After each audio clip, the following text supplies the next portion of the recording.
राजस्थान में 3 दिसंबर को नतीजे आएंगे। इससे पहले भाजपा कांग्रेस दोनों ही पार्टियों का दिन रात मंथन चल रहा है। अपने उम्मीदवारों से फीडबैक लेने के साथ ही दोनों ही पार्टियों ने प्लान बी पर काम करना शुरू कर दिया है। निर्दलीय और अन्य दल के मजबूत प्रत्याशियों से संपर्क को लेकर रास्ते भी तलाशे जा रहे हैं। प्रदेश में लंबे समय से हर बार सत्ता परिवर्तन की लहर चल रही है, लेकिन कांग्रेस पार्टी इस चुनाव में सत्ता परिवर्तन का रिवाज बदलने और फिर सत्ता में वापसी को लेकर संघर्ष कर रही है। मतदान के बाद में कांग्रेस प्रदेश अध्यक्ष गोविंद सिंह डोटासरा से लेकर अन्य नेता रिवाज बदलने को लेकर दावे कर रहे हैं। वहीं मुख्यमंत्री अशोक गहलोत लगातार 156 सीटें आने के दावे करते आ रहे हैं। फिलहाल अभी कांग्रेस का पूरा फोकस मतगणना की तैयारी पर है। सभी उम्मीदवारों को मतगणना पर विशेष ध्यान देने के लिए कहा गया है। पार्टी के बड़े नेता उम्मीदवारों से फीडबैक जुटा रहे हैं। इधर भाजपा भी चुनाव में जीत को लेकर आश्वस्त है। पार्टी ने बूथ स्तर से लेकर संगठन और प्रत्याशियों से फीडबैक लेकर 135 सीटें जीतने का दावा किया है और इसके अलावा दोनों ही पार्टियों ने बाड़ाबंदी की तैयारी भी कर ली है। सूत्रों के अनुसार कांग्रेस जरूरत पड़ने पर जयपुर में ही बाड़ाबंदी कर सकती है, क्योंकि सत्ता की चाबी अभी कांग्रेस के पास है। वहीं इधर भाजपा का मानना है कि बाड़ाबंदी की जरूरत नहीं पड़ेगी, क्योंकि पार्टी को पूर्ण बहुमत मिलेगा और इसके बाद भी कोई विशेष परिस्थिति बनी तो पार्टी विधायकों को गुजरात लेकर जा सकती है।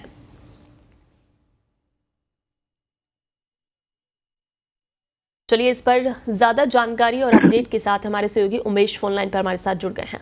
उमेश, राजस्थान में विधानसभा चुनाव संपन्न हो चुके हैं और अब दोनों ही बड़ी पार्टियों का जो फोकस है वो मतगणना पर है। 3 दिसंबर को नतीजे बताएंगे कि किसकी जीत है किसकी हार, लेकिन उससे पहले दोनों ही पार्टियों ने प्लान बी पर काम शुरू कर दिया है। यानी कहीं ना कहीं निर्दलियों को साधने की कोशिश है, बाड़ाबंदी और जोड़तोड़ की कोशिश है। बिल्कुल, देखिए, हर बार जब चुनाव होते हैं तो कहीं ना कहीं पार्टियां पहले से ही तैयारी रखती है कि अगर बहुमत में कोई कमी रह जाए तो निर्दलीयों या अन्य जो पार्टियां हैं, छोटी पार्टियां, उनके लोगों को साथ दिया जाए और इसी दिशा में दोनों पार्टियां बढ़ रही है। क्योंकि अभी तक एग्जिट पोल नहीं आए हैं, लेकिन कहीं ना कहीं पार्टियों को हमेशा अंदेशा रहता है कि अगर 5, 7, 10 विधायकों की कमी पड़ती है तो उनको कैसे शामिल किया जाए। इसकी वजह से अभी से पार्टियों में तैयारियां शुरू कर दी है। जहाँ तक बात है बाड़ाबंदी की, तो वो पहले से ही चर्चा चल रही थी कि अगर बीजेपी में अगर सीएम चेहरा है वो भी होटल में सभी विधायकों को रखा जाएगा और वहीं से तय किया जाएगा। और हालांकि इसमें एक बात ये भी है कि अगर बहुमत पूर्ण होता है तो इस दिशा में कुछ बाड़ाबंदी को रोका जा सकता है। लेकिन फिलहाल जो है उनके जो प्लान है उसमें बाड़ाबंदी की बात है। कांग्रेस की बात की जाए तो कांग्रेस में आपको पता ही है कि पिछली बार 2008 में भी बसपा विधायकों का विलय हुआ था और 2018 में बसपा विधायकों का विलय हुआ था। 99 पर आंकड़ा टिका था। इसलिए कांग्रेस चाह रही है कि अभी से तैयारी पूरी करी जाए ताकि आने वाले दिनों में किस तरह की समस्या का सामना न करना पड़े। जी उमेश, निर्दलियों की भूमिका भी शुरू से ही बेहद खास रही है। 2018 में अगर हम देखें तो 12 निर्दलीय थे करीब, जो कि विधानसभा पहुंचे थे, जिन्होंने सरकार बनाने में भी महत्वपूर्ण भूमिका निभाई थी। और इस बार तो ऐसे में निर्दलियों की संख्या ज्यादा हो गई है, क्योंकि दोनों ही पार्टियों से जो है बागी वो काफी संख्या में मैदान में उतरे हैं।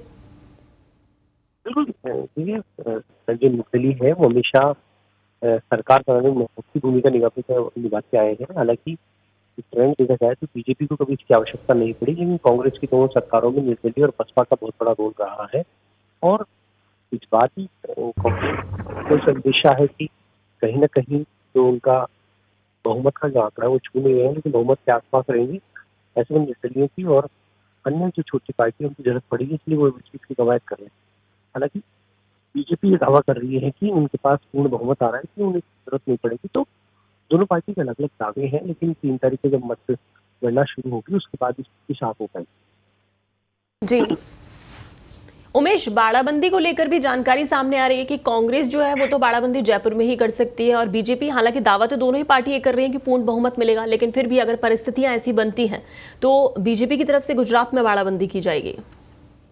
हाँ बिल्कुल सर, गुजरात में बीजेपी की सरकार है और बिल्कुल राजस्थान से सटा हुआ गुजरात है, क्योंकि एमपी भी ले जा सकती है। एमपी में वहाँ भी चुनाव है, ऐसी स्थिति में गुजरात को चुना गया है। लेकिन जब अगर पूर्ण बहुमत आता है तो ये स्थितियां नहीं पहुंचेगी और पार्टी अभी तक आश्वस्त नजर आएगी कि उन्हें पूर्ण बहुमत मिल रहा है।